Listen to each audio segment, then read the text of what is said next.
Welcome to Sakhi life style. ఈరోజైతే super tasty గోంగూర పచ్చిరొయ్యలండి.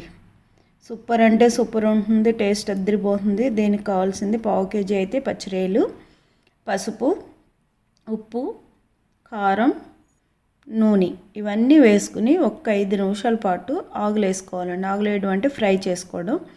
ఈ రైల్లో ఉన్న వాటర్ అంతా కూడా ఇంకిపోయి ఉడికేదాకా కూడా ఫ్రై చేసుకోవాలి. అలా చేయడం వల్ల రొయ్యలు నీచువాసన రావండి, చాలా టేస్టీగా ఉంటాయి. ఉప్పు కారం అవి కూడా బాగా లాక్కుంటాయి అన్నమాట. ఈ విధంగా రెడీ చేసి పక్కన పెట్టుకుందాం.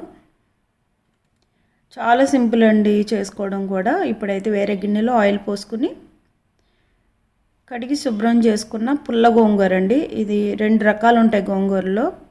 చప్పగా ఉండేది ఒకటి ఉంటుంది, అది టేస్ట్ బాగోదు. రొయ్యలకి ఎప్పుడు పుల్ల గోంగూరే బాగుంటుంది. కడిగి శుభ్రం చేసుకున్న ఒక కట్ట గోంగూర, అందులో ఉల్లిపాయలు పచ్చిమిర్చి వేసి ఒక 5 నిమిషాల పాటు మగ్గించాలండి. చాలా తొందరగా అయితే మగ్గిపోతుంది.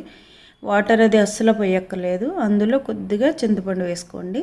చాలా తక్కువ, ఎక్కువ అవసరం లేదండి, చాలా తక్కువ వేసుకోండి. అదే చప్ప గోంగూర అయితే కొంచెం పులుపు ఎక్కువ వేసుకోండి. పసుపు, ఉప్పు, కారం ఇందాక మనం వేసుకున్నది రొయ్యల్లోకి, ఇదైతే గోంగూరలోకి అండి. గోంగూరలోకి సరిపడి వేసుకోవాలి.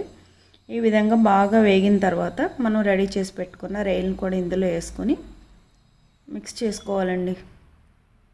సూపర్ అంటే సూపర్ ఉంటుంది, టేస్ట్ అద్దరిపోతుంది అనమాట. 10 నిమిషాల్లో మనం గోంగూర పచ్చిరొయ్యలు వండేసుకోవచ్చు. వేడి వేడి అన్నంలో ఈ కూర వేసుకుని తింటే చాలా బాగుంటుందండి. కొద్దిగా అయితే వాటర్ పోసుకోవాలి, ఎందుకంటే ఆ పులుపు కూడా రొయ్యలకు పట్టాలి కదా. వాటర్లో కొంచెం ఉడికే కొలిది ఆ పులుపు కూడా రొయ్యలకు పట్టి మంచి ఫ్లేవరు, మంచి టేస్ట్ వస్తుంది. మీలో ఎంతమందికి ఇష్టం రొయ్యలు గోంగూర మెసేజ్ చేయండి. నా వీడియోస్ తప్పకుండా లైక్ చేయండి, షేర్ చేయండి, అలాగే సబ్స్క్రైబ్ చేసుకుని బెల్ ఐకాన్ని ప్రెస్ చేయండి. నేను పెట్టే ప్రతి వంటకము, ప్రతి వీడియో కూడా మీకు నోటిఫికేషన్ రూపంలో వస్తుంది. ఫైనల్గా ఇప్పుడైతే కొద్దిగా ఆయిల్ పోసుకుందాం. పోపు వేసుకోవాలండి. వెల్లుల్లి, ఎండుమిర్చి, కరివేపాకు, జీలకర్ర, ఆవాలు. వెల్లుల్లి బాగా చితక్కొట్టి వేసుకుంటే టేస్ట్ బాగుంటుంది. ఈ విధంగా పోపులు వేసుకుని బాగా వేయించుకుని, అబ్బా నిజంగా వెల్లుల్లిపై స్మెల్ వస్తుందండి. నాకు వేయించేటప్పుడు నాకే మంచి ఫ్లేవర్ అనిపించింది నిజంగానే. కొంచెం ఎక్కువ వేసుకోండి, వెల్లుల్లిపై ఫ్లేవర్ చాలా బాగుంటుంది రొయ్యలు గోంగూర కర్రీలోకి.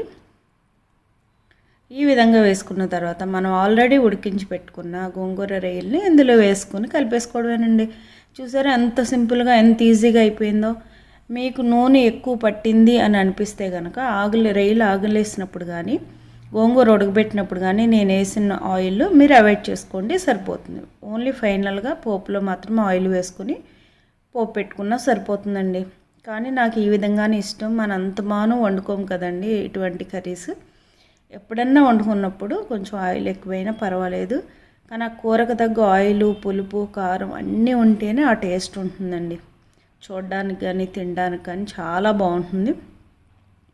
మీరందరూ కూడా ఒకసారి ట్రై చేసి ఎలా ఉందో నాకు మెసేజ్ చేయండి.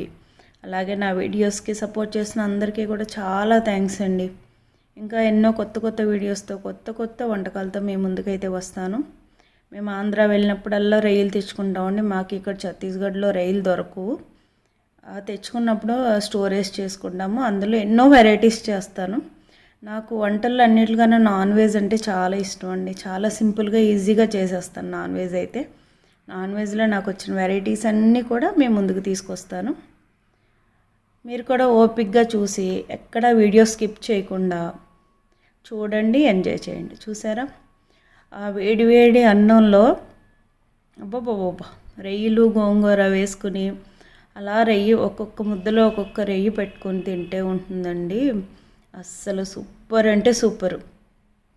మీరందరూ కూడా ట్రై చేయండి. Thank you.